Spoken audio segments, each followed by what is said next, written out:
Estamos de volta, minha gente, aqui neste sábado no canal do Lessa para a gente atualizar o mercado do Fluminense, principalmente trazer novidades sobre a negociação envolvendo Fluminense e Zenit pelo retorno do ídolo do capitão Nino.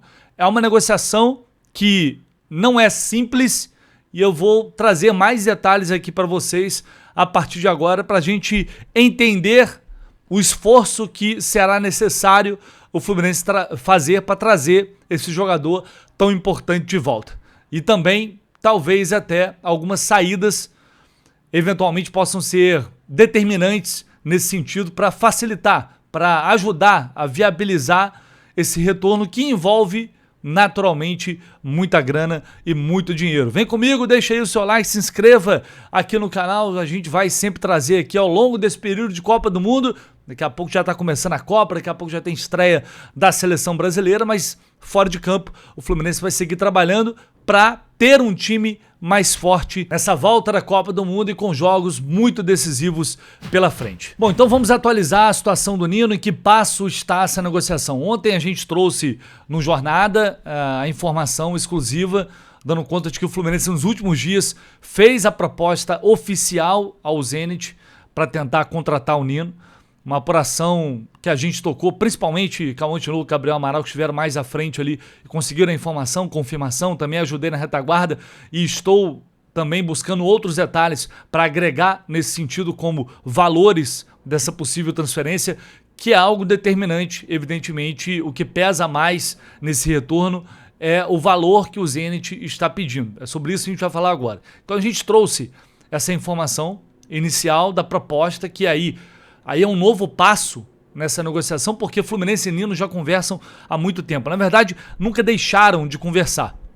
A questão é que, nos últimos meses, na última janela, o Palmeiras entrou com força nessa negociação, foi para cima dos caras, tentaram convencer o Zenit a vender, a negociar, e o Zenit não deu brecha naquele momento. Inclusive, irritou bastante a diretoria do Palmeiras, pelo menos é a versão que vem da imprensa lá de São Paulo. E aí, como o Palmeiras contratou o Barbosa, eles meio que deixaram o Nino um pouco de lado. Isso deixou a postura do Zenit, irritou um pouco o Palmeiras. Mas todo mundo sabe como o Zenit trabalha. É um clube extremamente difícil de se negociar quando você quer comprar jogador deles. E o Fluminense já sabe disso, já negociou com o Zenit várias vezes. E sabe que não é fácil, é necessário ter paciência, ter calma para tentar chegar a um acordo e convencer os caras. Então, uma das estratégias também passa por isso, né? O trabalho de convencimento, que obviamente pode ser feito com a ajuda do Nino, que deseja voltar ao Brasil. Lá em janeiro ainda, meu amigo Vilela Viajante Tricolor, quem não está inscrito ainda, por sinal, no canal do Vilela, se inscreva lá, tá sempre dando uma moral enorme pra gente. E além de tudo, a gente é muito amigo, então quem não acompanha o Vilela, dá uma moral pra ele lá também.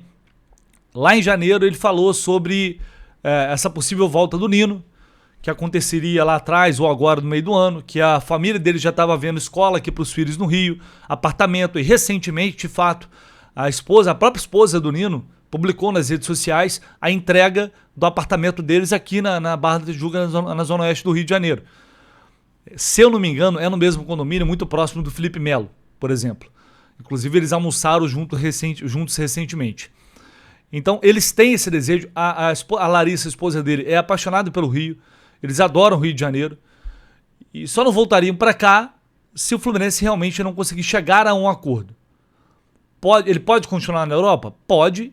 Outros clubes já demonstraram interesse, como a Real Sociedad, numa liga mais forte, numa liga... Ele poderia seguir, né, no futebol europeu, saindo da Rússia, indo para um país, né, mais tranquilo, mais de boa. Poderia acontecer, mas a vontade deles mesmo é voltar para o Rio de Janeiro. Mas a gente sabe, com o Nino não tem essa conversa fiada, esse papo aqui de gratidão, muito obrigado, porque, vamos lá, né? O Nino sai daqui, não renova o contrato com o Fluminense, isso já estava meio que combinado, acordado entre eles. Tanto é que não teve nem notícia de proposta e tal. Óbvio, se o Nino quisesse renovar, o Fluminense teria renovado. Não renovou. Claro, também como uma forma de retribuir ao serviço que o Nino prestou. Vamos liberar, tem sonhos de ir para a Europa, aquela mesma história do Ares. Aí o Nino sai daqui por um valor ridículo, 5 milhões de euros. É praticamente um valor simbólico para um jogador, capitão da Libertadores, que tinha acabado de passar pela seleção brasileira. É um valor ridículo, né? 5 milhões de euros. Aí agora, é claro, os caras não vão pedir menos do que o dobro. E provavelmente estão pedindo mais. A gente ouviu um valor de 10 milhões de euros, mas talvez seja a proposta que o Fluminense fez. Isso é algo que a gente tem que trabalhar, apurar melhor. E é provável que o Zenit esteja esticando a corda pedindo 12 milhões. Mas, repito, isso não são valores cravados, tá? É muito o que a gente escuta nos bastidores também. Eles não têm pressa. O Zenit não tem pressa. Estão na deles. Não estão nem aí. Quem tem pressa é o Fluminense. Quem tem urgência é o Fluminense, que precisa contratar um jogador para essa posição. A diretoria que precisa dar uma resposta para o torcedor. E o Nino sempre foi um objetivo, um sonho, o retorno dele. Consertar essa zaga, que também é outra coisa ridícula que a gente tem. E eles provavelmente terão outras ofertas. Não sei se aparecerão clubes dispostos a desembolsar esse valor. Porque, a minha visão, né? Para mim aqui o Nino tem muito mais valor para a gente do que para a Europa, para um time médio da Europa. Que eu acho que não pagaria esse tanto por ele. Mas é apenas feeling, não é uma informação. Os caras vão esticar a corda o máximo possível. E aí o que pega? O que pega é, como sempre, o fluxo de pagamento. Não só pede mais grana, como pede pagamento num curto espaço de tempo. O GE informou agora há pouco que eles já fizeram uma contraproposta para pedir novamente um valor, né, um pouco mais acima e justamente, né, reajustar essa forma de pagamento. E aí é que entra o grande entrave para o Fluminense, porque a gente sabe, o fluxo de caixa do Fluminense não está uma coisa assim muito agradável. Recentemente houve atraso, direito de imagem. Então você tem que cuidar desse fluxo de caixa. Não dá para pagar num curto espaço de tempo se você não tem grana. Qual que é a ideia? Jogar para frente. Pagar em 3 anos, sei lá, um exemplo. Né? E também o que pode facilitar, e aí é uma possibilidade real, pelo que eu apurei, o Fluminense espera novas propostas pelo Freitas. Então o Freitas poderia ser uma espécie, entre aspas, de moeda de troca, chegando a uma oferta razoável para ele ser negociado, e aí entra uma grana e talvez facilite um pouco esse retorno do Nino. Lembrando que, com o Nino ou sem Nino, o Fluminense precisa de dinheiro entrando no clube, através de venda de jogadores. Tá? São coisas que podem ter uma relação direta.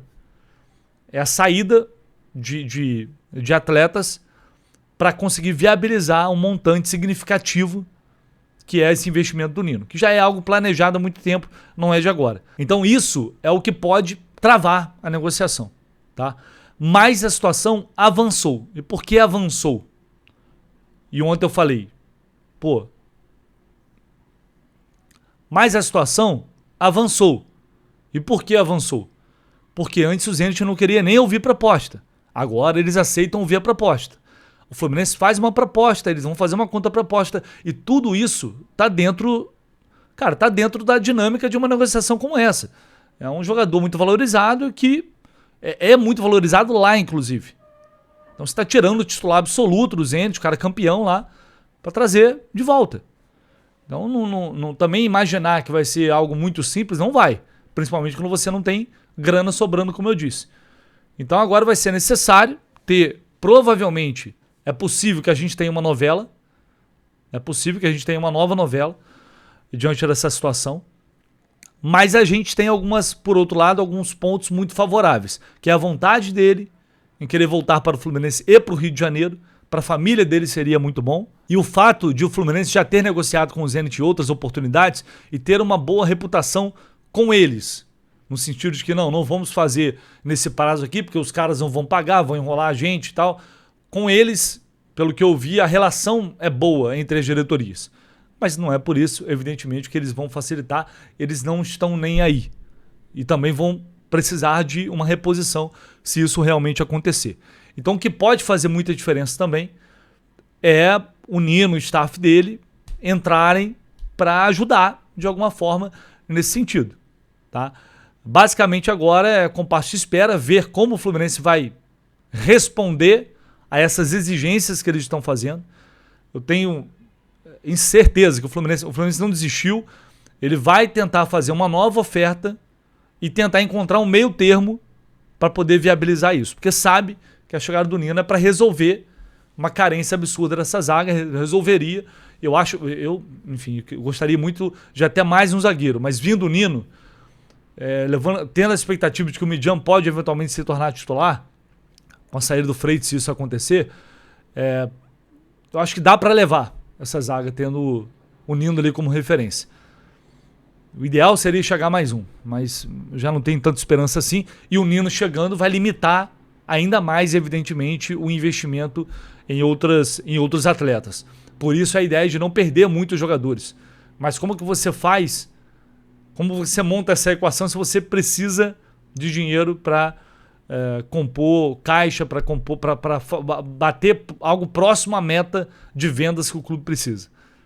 É isso que a gente vai ver nessa janela determinante do meio do ano, que pode significar o retorno do Nino também e, ao mesmo tempo, a saída e chegada de outros atletas para manter o time competitivo no segundo semestre. Tá? Mas, por enquanto, é isso. Então, as conversas estão acontecendo, estão rolando.